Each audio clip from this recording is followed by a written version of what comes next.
안녕하세요. 반갑습니다.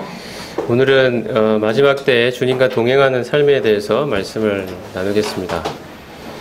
특별히 주님의 다시 오심을 가까이 옴을 저희가 보게 되는데요. 이런 주님 다시 오심이 정말 우리의 목전에 와 있다는 사실을 더 실감을 하면 할수록 우리가 이 마지막 때에 우리의 삶을 다시 한번 돌아보고 주님 앞에서 저희가 행하는 일들, 저희의 시간과 노력과 관심을 쏟고 있는 일들에 다시 한번 그 목표가 무엇인지, 무엇을 위해서 우리는 이렇게 살고 있는지를, 우리가 또 우리의 삶에서 하나님께서 주시는 그 마음을 따라서 주님의 다시 오심을 생각할 때 우리의 삶을 다시 재조정해야 될 일들은 어떤 것이 있을지, 이런 것들을 다시 한번 돌아보는 시간이 되면 좋겠습니다. 먼저 제가 창세기에 있는 말씀을 하나 읽어드리겠습니다. 창세기 5장 25절의 말씀입니다. 5장 21절입니다. 21절.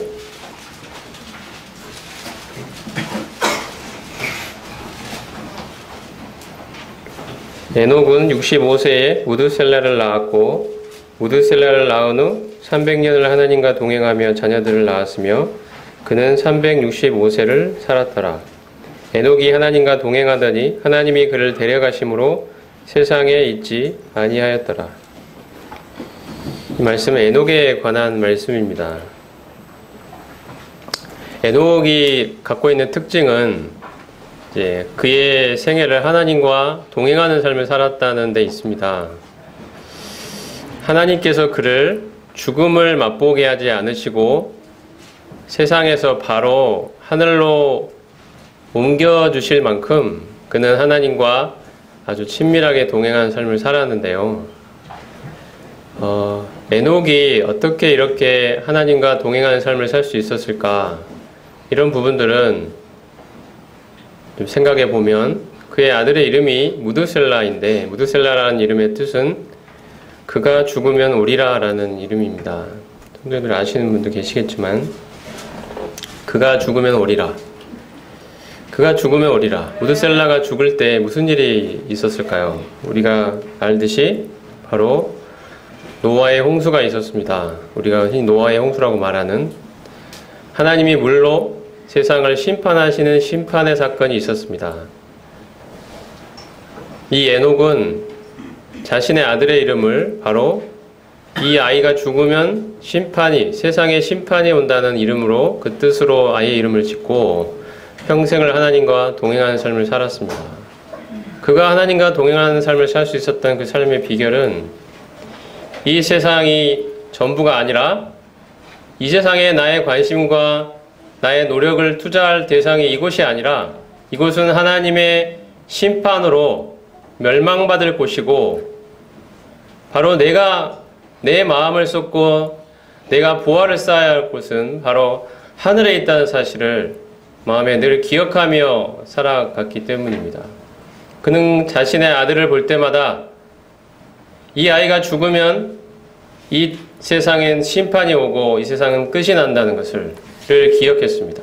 아이의 이름을 부를 때마다 하루에도 몇 번씩 부를 때마다 내가 이 세상을 어떠한 자세와 어떤 의미로 살아야 하는지를 계속 되뇌었던 것입니다.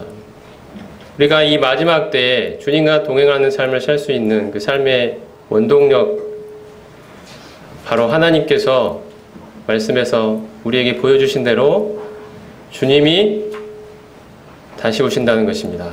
이것은 분명한 사실입니다. 주님의 약속입니다. 저희가 지난번에 제가 왔을 때 말씀도 찾아봤던 것처럼 주님은 제자들에게 내가 반드시 다시 올 거라고 제자들을 위로해 주셨고 격려해 주셨습니다.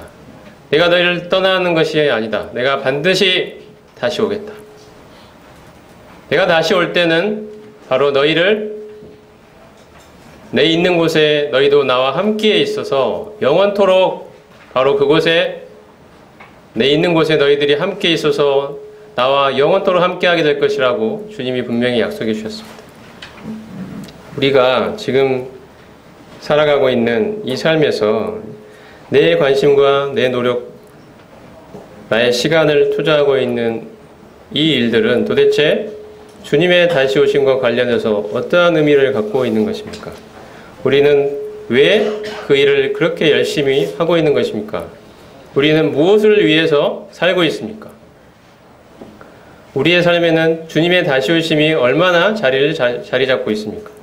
이런 것들을 다시 한번 생각해 보면 좋겠습니다. 우리는 너무도 주님의 다시 오심을 잊어버리고 살 때가 너무 많은 것 같습니다. 이 세상이 마치 영원할 것처럼, 이 세상에서 잘 되는 것이 잘 되는 것이고, 이 세상에서 많은 것들을 쌓고 많은 세상 사람들로부터 인정을 받고 사는 것이, 혹은 이 세상에서 편하게 사는 것이, 남들보다 더 많이 소유하고 더 많이 누리고 하는 것이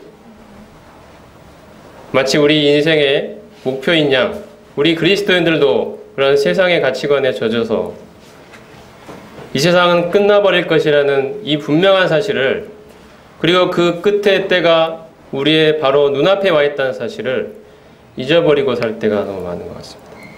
오늘 함께 이러한 말씀들을 살펴보면서 우리들의 삶의 의미를, 내가 왜 이 세상을 살고 있는 것이며 어떻게 이 세상을 살아야 될 것인가를 다시 한번 돌아보는 기회가 되면 좋을 것 같습니다. 방금 찾았던 말씀처럼 에녹이 하나님과 동행하는 삶을 살았습니다. 우리도 마지막 때가 가까움을 볼수록 더욱더 주님과 친밀히 동행하는 삶을 살아야 할 것입니다. 이러한 주님과의 동행하는 삶을 사는 기초 원리는 바로 주님과의 연합입니다. 주님과 동행할 수 있는 삶을 우리가 살아낼 수 있는 그 기초 원리는 내가 그리스도와 하나로 연합되어 있다는 이러한 분명하고도 확실한 성경의 진리에 기초하고 있습니다. 내가 하루에 한 번, 두 번 잠시 주님을 기억하는 그런 수준이 아니라 나의 24시간 모든 인생을, 모든 삶을, 하루의 모든 시간들을 주님과 함께 살아갈 수 있는 이 삶은 주님과 온전히 하나가 되었다는 이 원리 안에 있습니다. 이것을 우리의 삶에 실제화시키는 데 있습니다. 그리스도 연합이라는 말은 우리가 전에 많이 여러 차례 살펴본 대로 우리가 주님의 죽으심과 부활과 승천에 연합되어 있다는 첫 번째 측면을 내포하고 있습니다. 우리는 주님과 함께 죽었고 주님과 함께 살았고 주님과 함께 하늘에 앉아 있습니다. 주님의 사역에 우리는 하나로 연합되어 있습니다. 그분의 사역을 나의 것으로 삼을 수 있게 된 것입니다. 두 번째는 주님의 성품을 나의 것으로 삼을 수 있게 됐습니다. 주님과 온전히 하나가 되어 그분의 생명과 하나가 되어 그분의 생명이 나를 통해 열매를 맺히는 것을 경험하는 그러한 존재가 되었다는 것입니다. 주님과 온전히 하나 된 이 관계 속에서 우리는 주님과 동행하는 삶을 살아갈 수 있습니다. 이 마이크 좀 줄여주십시오. 계속 울리는데요. 갈라디아 2장 2절 말씀을 같이 한번 읽어보겠습니다. 시작. 내가 그리스도와 함께 십자가에 못 박혔나니 그런즉 이제는 내가 산 것이 아니요 오직 내 안에 그리스도께서 사신 것이라. 이제 내가 육체 가운데 사는 것은 나를 사랑하사 나를 위하여 자기 몸을 버리신 하나님의 아들을 믿는 믿음 안에서 사는 것이다. 바울은 고백합니다. 내가 그리스도와 함께 십자가에 못 박혀 죽었다고. 나를 위해 살던, 내 자신의 욕심을 위해 살던, 나를 이 세상에서 드높이고 나의 이름을 알리고 내가 원하는 인생을 살아가고 나의 꿈을 이루기 위해서 그 많은 세월, 많은 시간을 투자하며 노력하며 애를 쓰며 살았던 그 나는 십자가에 못 박혀 죽었다는 것입니다. 이제 나의 인생은 주님과 함께하는 삶이라는 것입니다. 주님이 내 안에 나의 주인으로, 나의 생명으로 살아계신다고 고백하는 존재가 바로 그리스도인입니다. 앞으로 나의 인생은 모두 주님의 것이라고 고백하는 존재가 그리스도인입니다. 이제 나는 주님과의 관계 속에서만 내 인생은 의미를 갖는 존재가 그리스도인입니다. 주님이 기뻐하시는 삶을 살고 주님 그분의 마음속에 있는 것들을 행하고 주님 그 나의 생명, 나의 주인 되신 그 주님이 다시 오시는 그날만을 소망하며 살아가는 존재, 이것을 그리스도인이라고 부릅니다. 이러한 삶을 우리가 살아갈 수 있는 바로 그러한 삶을 주님이 말씀해 주셨습니다. 나를 위해 살던 그 옛사람은 죽었고 이제 주님과 온전히 하나로 연합되어 살아가는 새로운 사람으로 변화되었다. 이것이 성경의 분명한 선언입니다. 우리는 이 사실의 기초 위에서 주님과 동행하는 삶을 살아갈 수 있습니다. 우리가 잘 아는 조지 밀러 형제님 계신데요. 이분이 어느 날 어떤 사람이 이분에게 물었습니다. 당신이 그토록 위대한 사역을 행하는 삶의 비결은 무엇입니까? 이러한 질문에 대해서 조지 밀러 형제님이 이렇게 답변했습니다. 나에게는 내가 죽은 날이 있었습니다. 그는 이 말을 하면서 거의 바닥에 닿기까지 고개를 숙였습니다. 그는 계속해서 이렇게 말했습니다. 그날은 내가 조지 밀러, 그의 의견, 그의 선호, 그의 취향, 의지에 대해 죽은 날이요. 세상과 세상의 인정 혹은 비난에 대해서도 죽은 날입니다. 나는 심지어 나의 형제들 혹은 친구들의 인정과 비난에 대해서도 죽었습니다. 그때로부터 나는 오직 하나님께 인정받는 일꾼으로 드러나기 위해 공부했습니다. 이것이 조지 밀러 형제님 그분의 고백이었습니다. 내가 죽은 날이 있었다는 것입니다. 심지어 세상에서 살다가 주님께로 돌아왔을 때 우리의 마음에는 또 이런 욕심이 생깁니다. 이러한 이 영적인 세계에서 내 이름을 높여봐야 되겠다. 주님을 위한다는 그러한 명목으로 자기의 이름을 높이고 내가 뛰어난 은사자로, 뛰어난 설교자로, 뛰어난 전도자로, 뛰어난 사역자로, 뛰어난 일꾼으로 인정받고 싶은, 주변으로부터 그렇게 인정받고 칭찬받고 싶은 그러한 모든 욕심으로부터 죽은 날이라는 것입니다. 나를 높이고자 하는 이 모든 것들로부터 죽었습니다. 나의 꿈을 이루고자 하는 모든 것에 대해서 죽었습니다. 자기 자신에 대해서 죽은 것입니다. 그리고 이제 그 안에 주님이 살아계십니다. 주님이 나의 인생의 주인으로, 나의 생명으로 살아계시다고 고백하는 조지 밀러로 다시 태어난 것입니다. 그래서 그의 인생이 변화된 것입니다. 그리고 그의 놀라운 사역은 그로부터 생겨나는 자연스러운 결과물로 하나님이 주권을 가지시고 사용하시는 존재가 되면서부터 그의 사역에 하나님이 원하시는 열매들이 맺혀가기 시작했던 것입니다. 우리의 삶에도 마찬가지입니다. 내가 그리스도와 함께 죽었다는 이 사실, 나에 대해 죽었다는 이 사실로부터 출발하여 이제 내 안에 주님이 나의 생명이 되시며 그분이 나의 주인이 되시며 내 안에 그분이 살아계시다는 이 놀랍고 위대한 사실로부터 우리의 인생이 진정한 변화가 시작이 되는 것입니다. 주님과의 정말로 친밀한 동행이 시작됩니다. 그분과 온전히 하나 되는 그 기쁨, 그 만족, 그 행복을 경험해 가며 살아가는 것입니다. 이 나와 하나 되어 있는 이 주님이 나를 맞으러 오시는 그 영광의 날, 그 행복의 날, 그 기쁨의 날을 소망하며 살아가는 것입니다. 이 땅에서 나에게 기쁨을 주는 것들이 더 이상 나에게 기쁨이 되겠습니까? 주님 자신이 우리의 만족이 되어 계신데 그게 세상의 것들이 어떻게 우리에게 만족을 줄 수 있겠습니까? 우리가 주님과의 동행을 해야 되는 시급성은 우리가 지금 마지막 때에 들어와 있다는 사실로부터 출발합니다. 우리는 늘 그런 이야기를 들어왔습니다. 주님이 다시 오신다. 주님의 오실 때가 가까워졌다. 이런 이야기들을 그동안 많이 들었는데요. 주님이 실제로 다시 오시는 것 같지가 않으니까 우리는 이 사실을 우리의 생각 가운데서 옆으로 제껴 놓아 버리는 경향이 있는 것 같습니다. 주님이 오신다고 임박했다고 말하는 사람들이 그동안 있었는데, 많이 있었는데 실제로 그렇게 빨리 오시지를 않으니까 또 저렇게 이야기하는 것들도 그냥 그런 사람들 중에 하나고, 주님은 내가 죽은 뒤에나 오실 거야 라는 그런 막연한 생각을 우리는 하고 있는 것 같습니다. 그래서 우리도 세상 사람들처럼 이 땅에 살아가면서 이것저것 가지려 하고 쌓으려 하고 누리려고 합니다. 주님은 우리의 인생의 중심에서 벗어나 계실 때가 많이 있는 것 같습니다. 우리는 이러한 삶의 상태로부터 확실하게 돌이켜야 합니다. 지금부터 우리가 함께 나누고자 하는 말씀은 정말 주님이 우리의 문 앞에 지금 우리의 목전에 와 계시다는 사실을 말씀드리고자 합니다. 다니엘 12장 9절을 같이 한번 읽어보겠습니다. 시작. 그가 이르되 이 말은 마지막 때까지 간수하고 봉함할 것이니라. 하나님이 다니엘에게 마지막 때에 관련된 말씀들을 많이 알려주시고 나서 마지막에 이런 말씀을 하십니다. 이 말은 마지막 때까지 간수하고 봉함할 것이니라. 영어로 보면 closed up and sealed라고 되어 있습니다. concealed and sealed up이라고 되어 있습니다.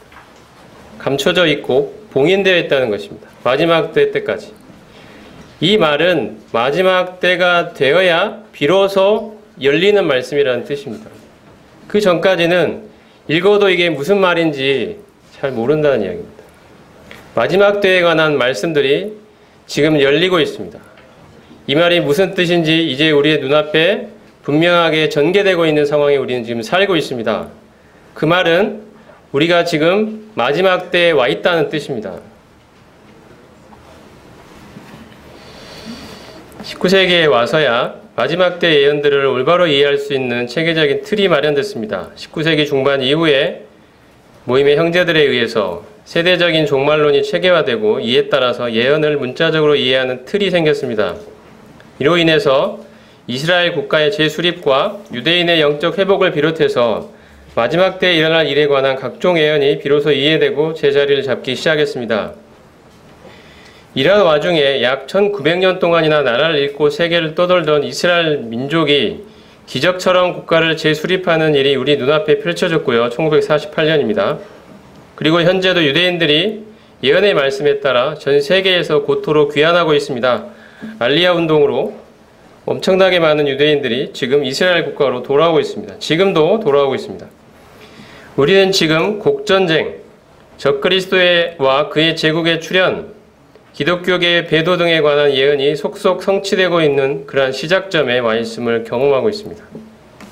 이러한 모든 사실들은 우리가 지금 마지막 때에 와 있다는 증거들입니다. 우리는 이처럼 마지막 때에 관한 예언의 의미를 이해하게 되고 그 성취를 보게 되는 시점에 살고 있는데요. 이것은 다니엘 말씀처럼 우리가 현재 지금 마지막 때에 와 있다는 반증입니다.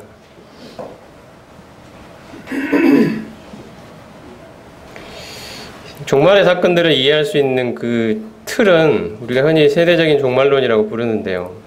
그 바탕은 성경의 예언들을 문자적으로 해석하는 데 있고, 그리고 무엇보다도 교회가 가진 천상적인 성격을 바탕으로 합니다. 이 말이 무슨 뜻이냐면 교회가 그리스도의 승천과 연합하여 그분과 함께 하늘에 앉아있는 하늘 백성이라는 사실로부터 기초합니다. 그래서 성경을 이해할 때 이 지상 백성인, 이 땅 백성인 이스라엘과 교회가 구분이 되게 됩니다. 이러한 교회의 천상적 성격에 대한 이러한 기초로부터 이스라엘과 교회의 구분이라는 이러한 핵심 원리를 발견하게 되고요. 이를 통해 우리는 성경을 볼 때 하나님의 영광이라는 큰 목적 가운데 성경을 바라보는 시각을 얻게 됩니다. 이스라엘과 교회가 구분된다는 이 사실로부터 이 핵심 원리를 종말의 사건, 하나님께서 종말에 관해 말씀하신 그 말씀들에 적용을 하게 되면 세 가지 논리적 결론이 나오는데, 그것은 전천전주의와 미래주의와 환난전 휴거론이라는 불리는 이 세 가지입니다. 전천전주의는 그리스도께서 이 땅에 오셔서 그분의 왕국을 세우실 것이라는 사실입니다. 그분의 왕국에 관한 구약의 많은 예언들이 결코 영적으로 이해되어야 될 말씀들이 아니고 문자 그대로 이해되어야 된다는 그러한 의미를 내포하고 있습니다. 주님은 이 땅에 재림하셔서 그분의 왕국을 세우실 것입니다. 그리고 요한계시록과 다니엘 여러 말씀들에 보면 환난기에 관한 말씀들이 있는데요. 이것이 앞으로 미래에 일어날 일이다라는 그러한 뜻입니다. 미래주의는. 어떤 분들은 AD 70년에 주 70년에 예루살렘이 멸망당했을 때 그때 모든 게 다 성취됐고 더 이상의 성취는 없다고 생각하시는 분들도 있고, 혹은 그때부터 시작해서 지금까지 계속해서 성취되어 오고 있다, 이렇게 보시는 분들도 있지만, 우리는 이 환란기에 관한 말씀들이 앞으로 일어날 미래 사건이라고 그렇게 생각을 하고 있습니다. 그리고 이러한 환란기 전에 교회는 먼저 휴거될 것이다, 이렇게 믿습니다. 왜냐하면 교회는 하늘 백성이기 때문입니다. 이 예언의 말씀들은 이 땅 백성인 이스라엘과 관련되어 주어진 말씀들이 대부분입니다. 환란기도 이 땅에서 일어날 일들입니다. 그러므로 하늘 백성인, 그리스도와 연합하여 함께 하늘에 앉아있는 이 존재인 교회는 그 전에 휴거되어 주님과 함께 하늘에 있게 될 것입니다. 이것이 흔히 환란전 휴거론이라고 불리는 그러한 내용입니다. 그래서 이런 것들을 정리를 해보면 이런 타임라인을 만들 수가 있는데요. 우리가 지금 이때쯤에 지금 살고 있습니다. 그리고 곧 주님이 공중에 오시는데, 이때 우리는 공중으로 들림받아서 주님과 함께 살게 될 것입니다. 이것이 공중재림과 휴거의 사건입니다. 그리고 나면 이 땅에는 7년간의 환란기가 펼쳐지는데, 다니엘의 70일의 중에서 마지막 70번째 일에 해당되는 기간입니다. 이 7년 환란기는 전 3년 반과 후 3년 반으로 구분되고, 특히 후 3년 반을 대환란이라고 부릅니다. 1260일, 42개월, 42달에 해당되는 기간입니다. 그리고 이 7년의 환란기가 끝나면 주님이 이 땅에 지상에 재림하셔서 자신의 왕국을 세우십니다. 그분의 메시아 왕국을 1000년 동안 세우시고, 그리고 1000년 끝에 모든 불신자들이 부활하여 크고 흰 보좌에서 심판을 받는 이 마지막 심판, 최후의 심판인 백보자 심판이 있게 됩니다. 그 후에는 영원한 나라가 우리 눈앞에 펼쳐질 것입니다. 이런 마지막 때에 주님이 말씀 가운데서 이런 말씀들을 해주고 계신데, 이런 각각의 말씀들이 제자리를 잡고 총괄적으로 이해하게 되는 틀이 생겼다는 것입니다. 우리가 지금 마지막 때에 와 있고 예언들이 속속 성취되고 있다는 것 중에 가장 중요한 건 몇 가지만 말씀을 드리겠습니다. 첫 번째는 이스라엘의 재건과 유대인의 영적 부흥입니다. 주 70년의 나라를 잇고 약 1900년간 전 세계를 떠돌던 심한 핍박과 대학살을 겪으며 살고 있던 유대인들이 고토로 돌아오기 시작했습니다.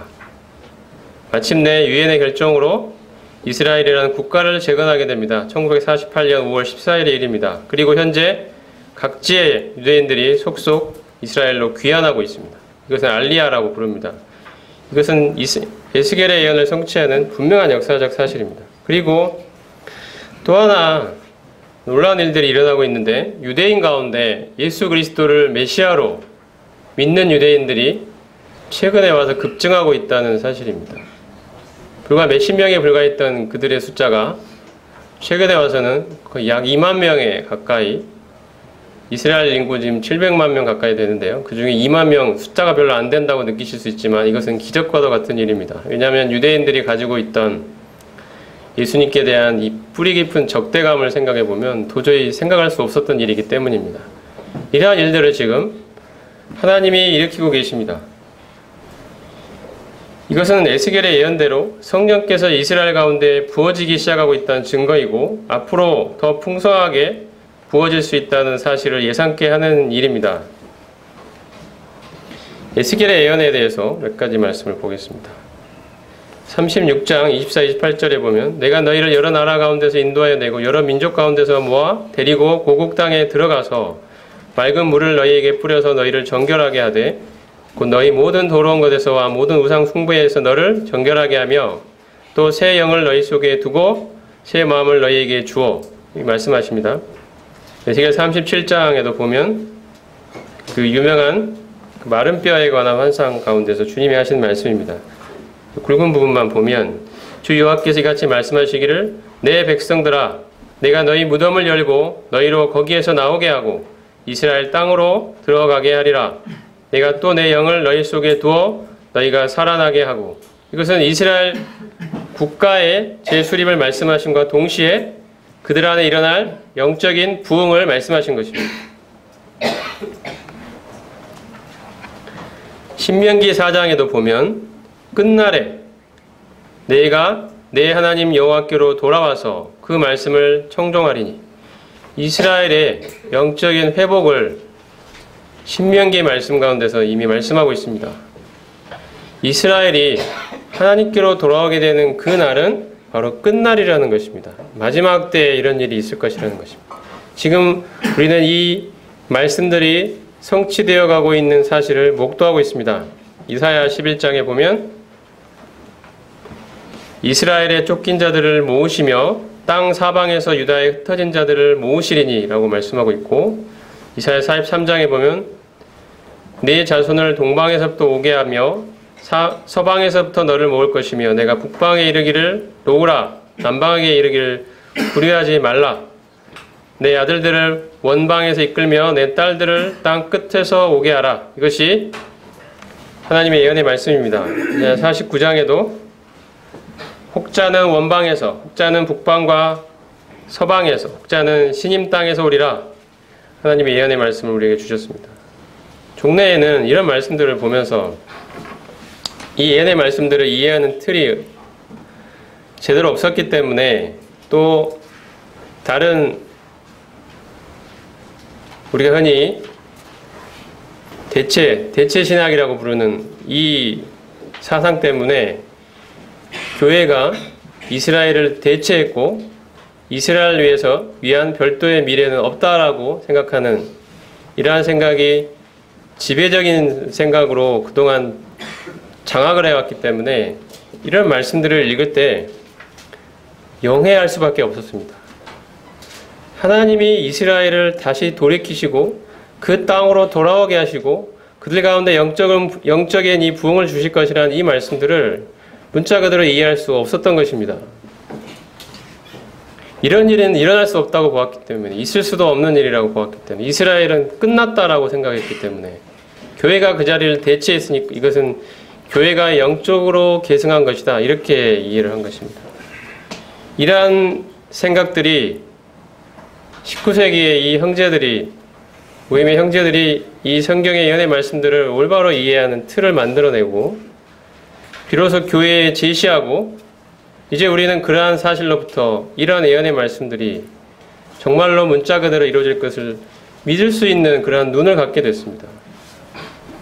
그리고 실제 이 말씀대로 1948년 5월 14일에 믿을 수 없는 일이 일어났던 것입니다. 그것은 이스라엘이라는 나라의 국가적 재수립입니다. 이스라엘 나라 사람들이 민족적으로 몇 명이 팔레스타인 땅에 들어와서 살게 됐다는 뜻이 아니고요, 국가가 섰다는 것입니다. 영토와 주권과 이 국민을 가진 현대적 의미의 국가가 팔레스타인 땅, 그들이 그 땅을 떠난 지 1900년이 흐른 그 시점에 다시 돌아와 국가를, 그것도 유엔의 합법적인 결정에 따라서 섰다는 것입니다. 이것은 결코 우연이 아닙니다. 그냥 일어난 일이 아닙니다. 이것은 예언의 말씀의 문자적인 성취입니다. 다른 말씀도 보겠습니다. 예레미야 16장에 보면 내가 그들을 그 열조에게 준 그들의 땅으로 인도하여 드리리라. 하나님의 분명한 말씀입니다. 예레미야 30장 내가 그들을 그 조상들에게 준 땅으로 돌아오게 할 것이니 그들이 그 땅을 차지하리라. 여호와께서 말씀하시니라. 에스겔 39장 28절 내가 그들을 모아 고토로 돌아오게 하고 그 한 사람도 이방에 남기지 아니하리니 그들이 나를 자기들의 하나님인 줄을 알리라. 이사야 60장 우리가 다 모여 내게로 오느니라.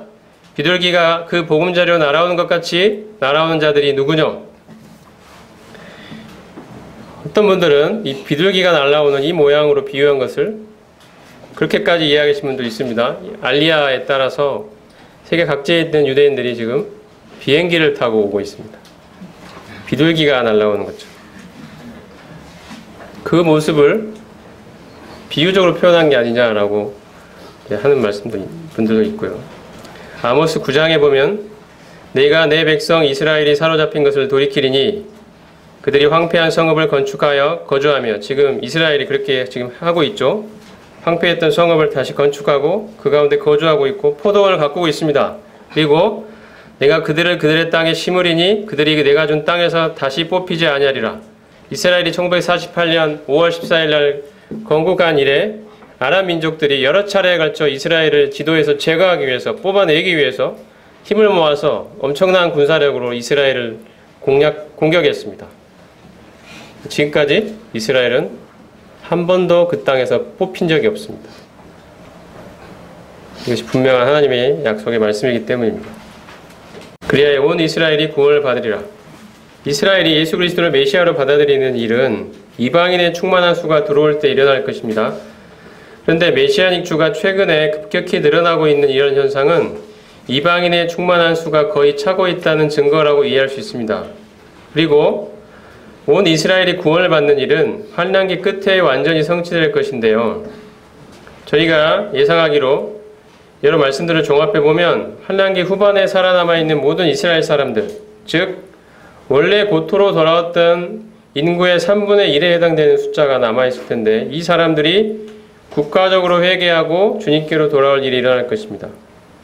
그리고 메시아닉 주의 급증은 이러한 완전한 영적 회복의 시작이라고 할 수가 있습니다.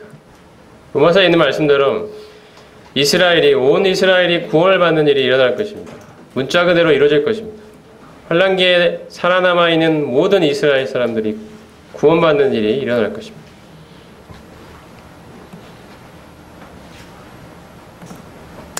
그리고 제3성전에 관한 말씀인데요. 자, 다니엘서 9장 27절 같이 한번 읽어보겠습니다. 시작. 그가 장차 많은 사람들과 더불어 한 이레 동안의 언약을 굳게 맺고 그가 그 이레의 절반의 제사와 예물을 금지할 것이며 또 포악하여 가증한 것이 날개를 의지하여 설 것이며. 이것은 환난기에 관련된 유명한 말씀입니다. 다니엘서 9장 27절.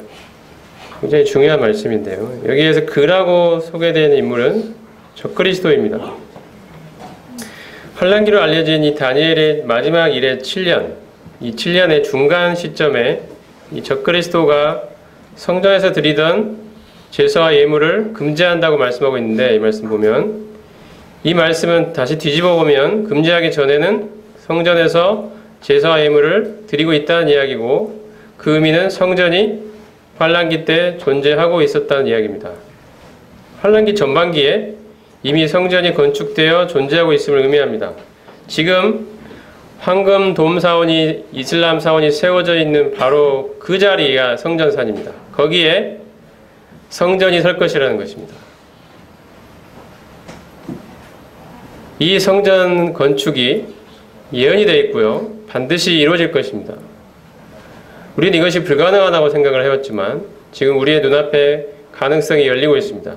성전 준비가 모두 다 끝이 나 있습니다.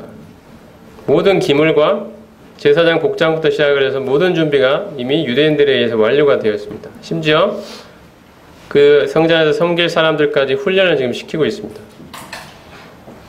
이제 정치적인 결단만 남아있는 시점입니다. 이처럼 성전 재건 준비가 완료되었다는 것은 7년 환난기가 매우 임박했다는 사실을 의미합니다. 자, 마태복음 24장에도 보면 예수님이 이런 말씀하시죠. 그러므로 너희가 선지자 다니엘이 말한 바, 바로 위에 있는 말씀입니다. 다니엘서 9장. 멸망에 가증한 것이 거룩한 곳에 선 것을, 거룩한 곳 성전이죠. 성전에 선 것을 보거든. 주님은 이것을 미래 시제로 지금 말씀하셨습니다. 미래 시제. 주님이 말씀하신 것은 지금 미래에 이런 일이 있을 것이라는 것입니다. 그리고 우리가 역사를 살펴보면 지금까지 이 말씀이 이루어지지 않았습니다. 그 말은 뭐겠습니까? 이 일이 앞으로 일어난다는 이야기죠. 그날에 유대에 있는 자들은 산으로 도망할지어다. 예수님은 다니엘의 말대로 멸망에 가증한 것이 서게 될 것이라고 언급하신 거룩한 곳, 그곳은 바로 성전입니다. 이것은 성전이 다시 재건될 것을 의미합니다. 지금 성전이 없죠. 그 자리에 성전은 반드시 서게 될 것입니다. 데살로니가후서 2장에도 그는 대적하는 자라 신이라고 불리는 모든 것과 숭배함을 받는 것에 대항하여 그 위에 자기를 높이고 하나님의 성전에 앉아 자기를 하나님이라고 내세우느니라. 이것이 적그리스도의 이야기인데 하나님의 성전에 앉아라고 이야기하고 있습니다. 이 일이 환난기에 일어날 건데요. 환난기 중간 시점에. 그 말은 하나님의 성전이 그 전에 건축이 된다는 이야기죠. 성전이 있어야 거기에 앉을 거 아니겠습니까? 그래서 이런 제3성전에 관한 재건의 예언이 분명히 성경에서 말씀하고 있고, 이것은 실제로 우리 눈앞에 지금 모든 준비가 완료된 상태로 지금 준비가 되어 있는 상태입니다. 왼쪽에 보시면 이게 이제 그 황금 돔사원이고요. 이거는 이제 제3성전 모형도인데, 이것을 사진을 이렇게 합성해가지고 어떤 사람들은 이 돔사원이 있는 곳이 무너지고 파괴되거나 무너지고 그 자리에 성전이 서 있다고 보는 사람도 있고요. 어떤 사람들은 그 옆에 큰 터가 있거든요. 큰 공터가. 여기에 이 성전이 세워지더라도 자리는 충분하다. 이렇게 아마 정치적인 타협이 이루어질 거다라고 보시는 분들도 있습니다. 어쨌든 이 황금동사원은 이슬람의 3대 성지 중에 하나입니다. 메카, 메디나, 그 다음에 여기입니다. 이것은 이스라엘의 6.1 전쟁에서도 예루살렘을 다 확보를 했음에도 이것을 이슬람에게 내어줬던 이유는, 여기를 만약에 이스라엘이 차지했을 경우에는 엄청난 그 후폭풍이 예상이 됐기 때문에 타협이 이루어진 것이죠. 여기만은 우리가 갖지 않겠다고 그때 타협이 이루어졌던 것입니다.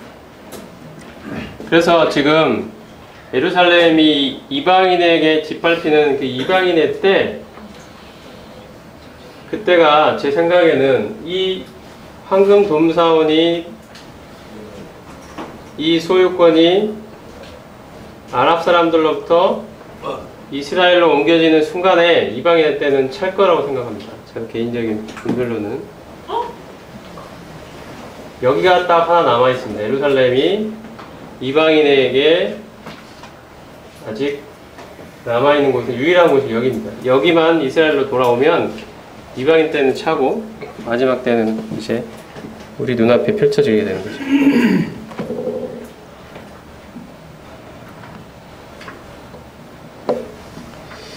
그래서 아까 지금 이스라엘 안에서 여러 사람들이 성전 재건을 위해서 준비하고 있는데요.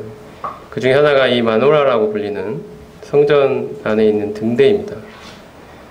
24K의 황금으로 만든 성소한 등대, 굉장히 높게 지금 만들어 놨습니다. 그 중에 하나에 불과한데요. 성전 준비 위원회 같은 게 있습니다. 지금 이스라엘 안에는 성전 재단이라고 불리는, 거기에서 이제 많은 사람들이 성전 재건을 위해서 그동안 오랫동안 준비를 해왔고, 이제 다 완료가 되어서 이제 마지막 실제로 지어지는 그 순간만을 기다리고 있는 시점에 지금 와 있다고 합니다. 그런 것들이 여러 가지 증거 자료와 이런 것들로 지금 우리에게 제시되고 있습니다.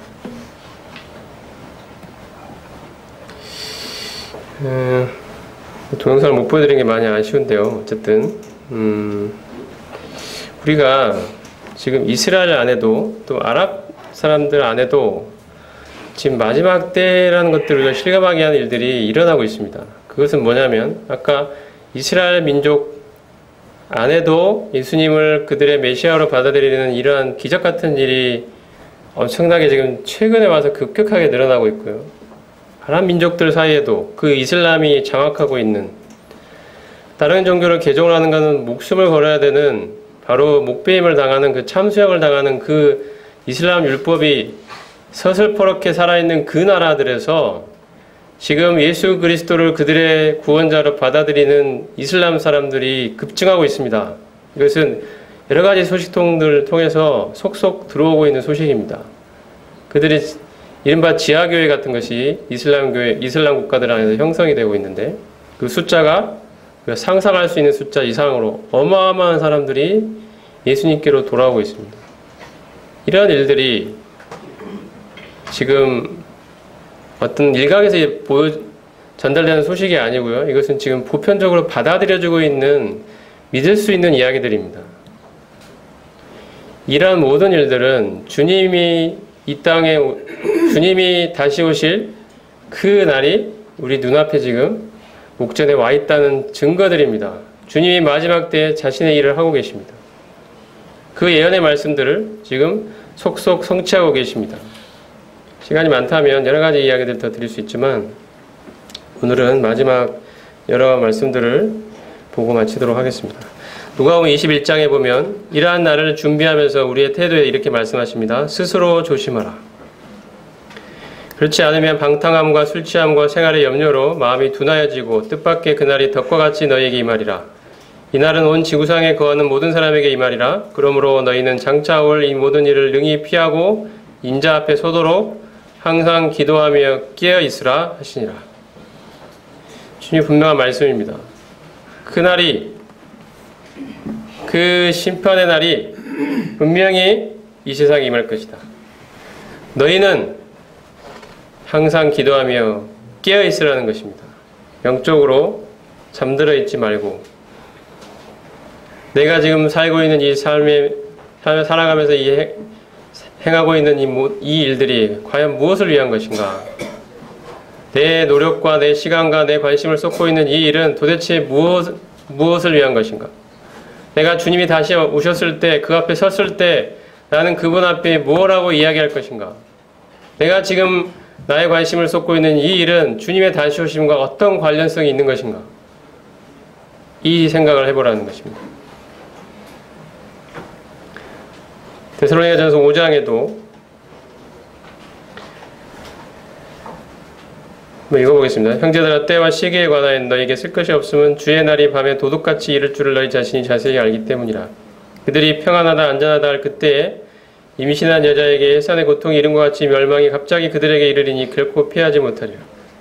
분명히 주님의 다시 오심은 믿지 않는 사람들에게 바로 밤에 찾아오는 그 도적처럼 예상하지 못할 때 갑작스럽게 임하게 될 것입니다. 그런데 구원받은 그리스도인들은 형제들아 너희는 어둠에 있지 아니하며 그날이 도둑같이 너희에게 임하지 못하리니 너희는 다 빛의 아들이요 낮의 아들이라. 우리는 밤이나 어둠에 속하지 아니하나니. 우리는 그들과 같이 어둠에 속한 자들이 아닙니다. 주님이 여러 가지 말씀을 통하여 주님의 다시 오심에 관한 그러한 경고의 말씀들을 우리에게 하고 계십니다. 여러 가지 주님께서 보여주신 이런 말씀들을 증거하는 사람들에 의해서 계속해서 경성의 말씀들이 증거되고 있습니다. 우리는 빛의 아들이기 때문에, 낮의 아들이기 때문에 이런 말씀들에 귀를 기울이고 그 어둠에 있는 사람들처럼 그들이 살아가는 삶의 그러한 모습들을 그대로 따라하지 말고 정신을 차리라는 것입니다. 그러므로 우리는 다른 이들과 같이 자지 말고 오직 깨어 정신을 차릴지라. 자는 자들은 밤에 자고 취하는 자들은 밤에 취하되 우리는 낮에 속하였으니 정신을 차리고 믿음과 사랑의 호신경을 붙이고 구원의 소망의 투구를 쓰자. 하나님이 우리를 세우심은 노하심에 이르게 하심이 아니요 오직 우리 주 예수 그리스도로 말미암아 구원을 받게 하심이라. 예수께서 우리를 위하여 죽으사 우리로 하여금 깨어있든지 자든지 자기와 함께 살게 하려 하셨느니라. 그러므로 피차 권면하고 서로 덕을 세우기를 너희가 하는 것 같이 하라.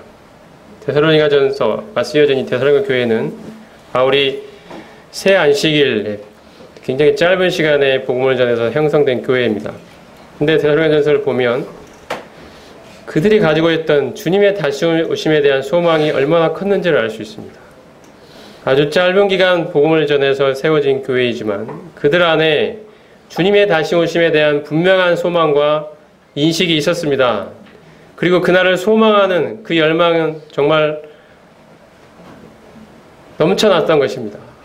이 로마 제국의 이 핍박과 박해 속에서도 그 주변 사회, 이방 사회에 그들을 따돌리고 그들을 핍박하고 했던 이러한 모든 상황 속에도 불구하고 그들이 믿음으로 살아갈 수 있었던 원동력은 우리를 구원하신 이 주님이 곧 다시 오신다는 것이었습니다. 우리를 맞으러, 그리고 우리가 주님과 함께 영원토록 있게 될 그 날이 우리를 기다리고 있다. 이 땅은 잠깐이다. 이 핍박과 이 박해도 잠깐이면 끝날 것이다. 우리 사랑하는 그 주님이 다시 오시는 그 날을 준비하며 하루하루를 살아갔던 것입니다. 디도서 말씀에 모든 사람에게 구원을 주시는 하나님의 은혜가 나타나 우리를 양육하시되 경건하지 않은 것과 이 세상 정욕을 다 버리고 신중함과 의로움과 경건함으로 이 세상에 살고 복스러운 소망 곧 우리의 크신 하나님 구주 예수 그리스도의 나타나심을 그분의 영광이 나타나심을 기다리게 하셨습니다. 우리가 하나님이 우리를 은혜로 구원하시는 그 은혜를 주신 그 의미와 이유가 나타나 있습니다. 그것은 우리가 이제 은혜를 받았으니 이 땅에서 우리 마음대로 살아도 되고 이제 어차피 하늘나라 갈 거니까 이 땅에서 내 뜻대로 내 생각대로 내 소원대로 살아도 결국 하늘나라 갈 거 아니냐 이렇게 살라고 하신 것이 아니라는 것입니다. 이것은 진정한 은혜를 깨달은 자의 태도가 아닙니다. 하나님이 우리를 은혜로 구원하신 그 은혜는 이 세상에 있는 이 더러운 것들과 이 정욕들과 이 죄악들을 다 버리고 경건하고 의로운 마음으로 이 세상에 살고 주님 다시 오심을 기다리며 살도록 하기 위한 것이라는 것입니다. 이것을 위해서 우리에게 은혜가 주어져 있습니다. 하나님 우리에게 은혜를 주신 것은 우리의 뜻과 우리의 마음대로 살아가는 것이 아닙니다. 결코 그것이 아닙니다. 이제 주님 다시 오심을 준비하며 살라는 것입니다. 이것이 진정한 은혜입니다. 은혜가 이렇게 우리를 이끌어 갈 것입니다. 하나님의 은혜를 진정으로 깨닫고 경험하고 누리고 살아가는 사람은 우리의 은혜의 주인 되신 주님 그분의 다시 오심을 기다리며 살 것입니다. 이 땅은 잠깐입니다. 이 땅은 끝날 것입니다. 이 땅은 심판으로 멸망받을 것입니다. 성도님들, 에녹이 왜 주님과 동행하는 삶을 살았는지 우리가 앞에 살펴봤습니다. 이 세상은 끝날 것입니다. 심판의 날이 온다는 것입니다. 언제인지 모르지만 이 아들이 언제 죽을지 모르지만 그 아들이 죽는 날이 바로 세상의 심판 날이라는 것입니다. 에녹은 자기의 아들이 언제 죽을지 알 수 없었습니다. 인간은 그것을 알지 못합니다. 오늘 당장 죽을지 내일 죽을지 모릅니다. 그 언제 찾아올지 모르는 그 심판의 날을 늘 준비해야 했던 것입니다. 늘 대비하며 살았던 것입니다. 그래서 에녹은 하나님과 동행하는 삶을 살 수 있었습니다. 언제 어디서나 어느 순간에나. 그래서 남은 평생을 하나님과 동행하는 삶을 살았던 것입니다.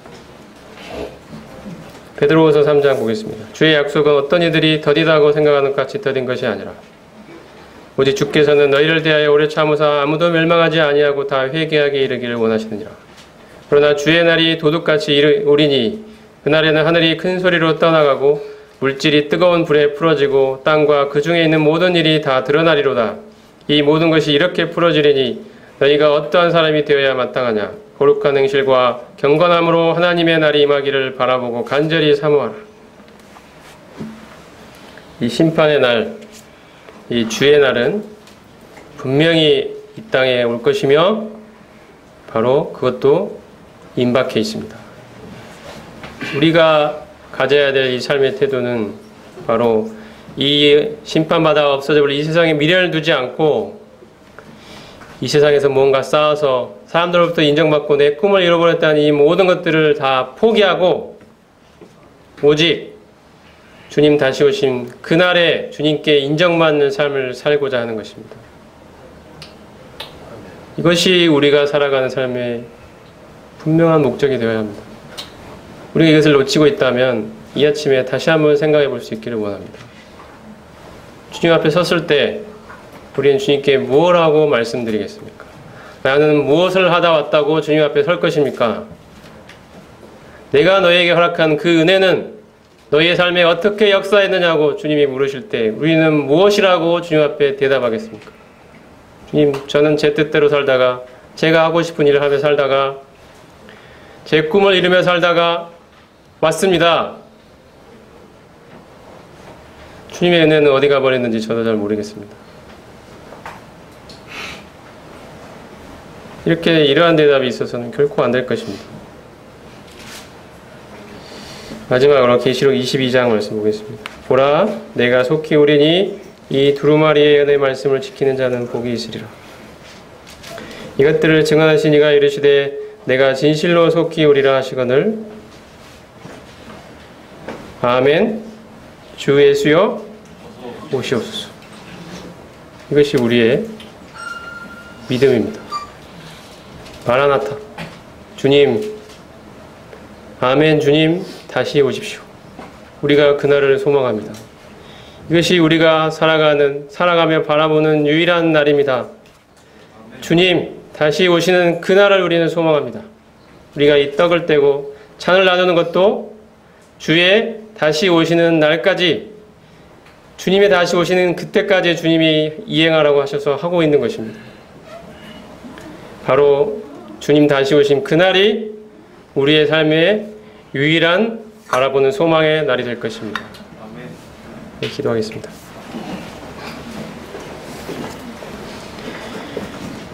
주님, 주님의 예언의 말씀들이 속속 이루어지고 있습니다. 어느 지구촌 어느 구석에서 이루어지는 것이 아니라 우리가 분명히 알 수 있는 그러한 모양과 방법으로 주님의 예언의 말씀들, 이 마지막 때에 관한 말씀들이 성취되고 있고 우리는 그것을 목도하고 있습니다. 주님, 우리로 하여금 깨어있게 해주십시오. 세상 사람들처럼 그러한 사고방식과 가치관을 가지고 살지 않게 하여 주십시오.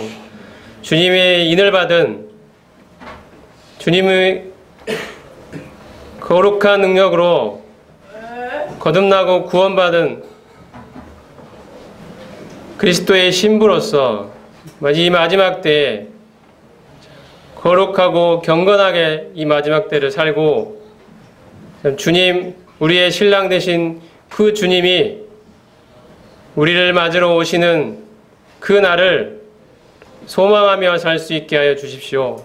세상에서 사람들이 우리를 어떻게 평가하고 바라보든지 신경 쓰지 않게 해주시고, 주님 앞에 다시 섰을 때 우리가 주님 앞에 어떠한 모습으로 설 것인지만을 기억하게 해주십시오. 주님, 저희의 눈을 오로지 주님을 바라볼 수 있도록 하여 주십시오. 그리하여 이 마지막 때에 에녹처럼 주님과 온전히 하나 되어 주님과 동행하는 삶을 살 수 있기를 원합니다. 이 축복을 저희에게 허락하여 주시기를 원하옵고 우리 주 예수 그리스도 이름으로 감사하며 기도드렸습니다. 감사합니다.